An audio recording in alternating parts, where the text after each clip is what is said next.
चलिए हमारे आसपास की दुनिया में छिपी हुई केमिस्ट्री को समझते हैं। आज हम कुछ ऐसे ही रहस्यों से पर्दा उठाएंगे जिनकी शुरुआत होती है हमारे किचन से और हमारे टेस्ट से। अच्छा, कभी सोचा है कि नींबू इतना खट्टा क्यों लगता है? या सिरके में वो तीखापन कहाँ से आता है? ये सब असल में एसिड्स का खेल है। संतरे हों या दही, इन सब का जो खास स्वाद है वो इन्हीं नेचुरल एसिड्स की वजह से है। पर सवाल ये है कि कोई एसिड कितना स्ट्रॉन्ग है या कितना वीक, ये कैसे तय होता है? इसका जवाब छिपा है एक छोटे से शब्द में, सांद्रता, यानी कॉन्सेंट्रेशन। तो एक कॉन्सेंट्रेटेड एसिड को आप ऐसे समझ सकते हैं जैसे किसी छोटी सी जगह में बहुत सारे लोग खचाखच भरे हों। एसिड के कण एक दूसरे के बहुत पास पास होते हैं। तो फिर इस भीड़ को कम कैसे किया जाए?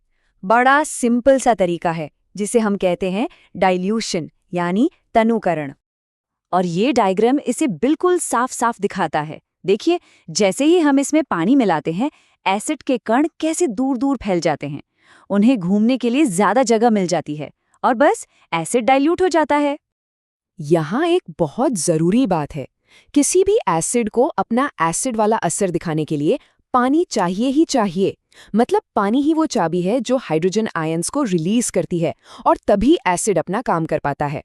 तो अब जब हम एसिड्स की ये बेसिक बातें समझ गए हैं, तो चलिए आगे बढ़ते हैं और देखते हैं कि इन्हीं प्रिंसिपल्स का इस्तेमाल करके हमारी रोज की जिंदगी में काम आने वाले कुछ कमाल के केमिकल कंपाउंड्स कैसे बनते हैं।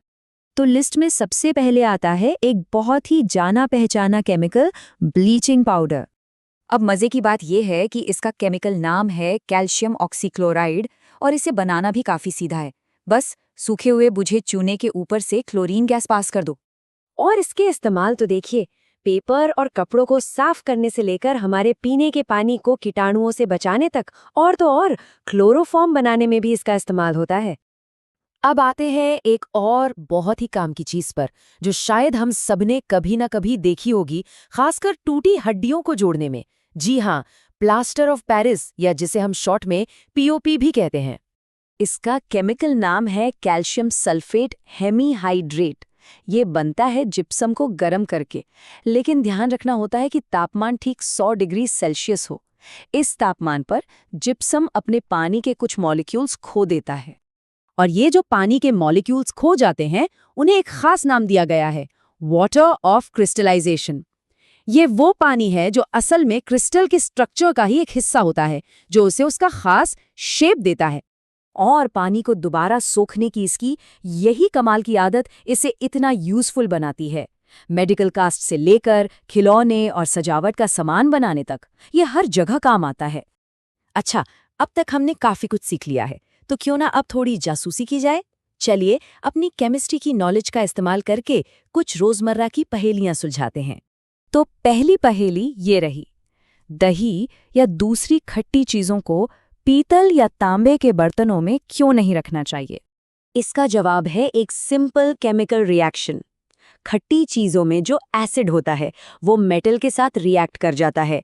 इससे कुछ ऐसे कंपाउंड्स बनते हैं जो हमारे लिए नुकसानदायक होते हैं और खाना भी खराब हो जाता है। ठीक है, अब अगली पहेली, प्लास्टर ऑफ पेरिस को हमेशा नमी से दूर एयरटाइट कंटेनर में क्यों रखा जाता है? सोचिए, हमने अभी क्या सीखा था? पीओपी पानी को सोखकर फिर से हार्ड हो जाता है।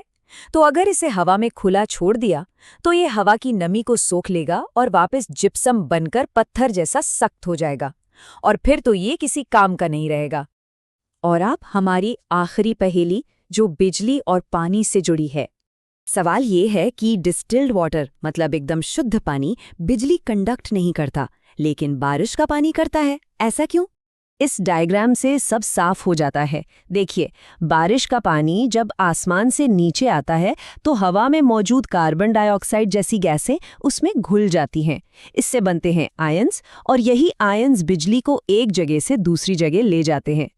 दूसरी तरफ डिस्टिल्ड वाटर में ऐसे कोई आयंस होते ही नहीं, इसलिए उसमें से बिजली पास नहीं हो पाती।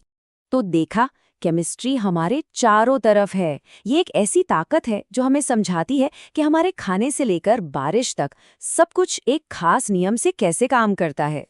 तो अब जब हम ये जानते हैं कि एसिड्स को अपना असर दिखाने के लिए पानी की ज़रूरत होती है, तो ज़रा सोचिए, इस एक छोटी सी बात से हमारी रोज की जिंदगी की और कौन-कौन सी पहेलियां सुलझाई जा सकती हैं, इसके बारे में जरूर सोचिएगा।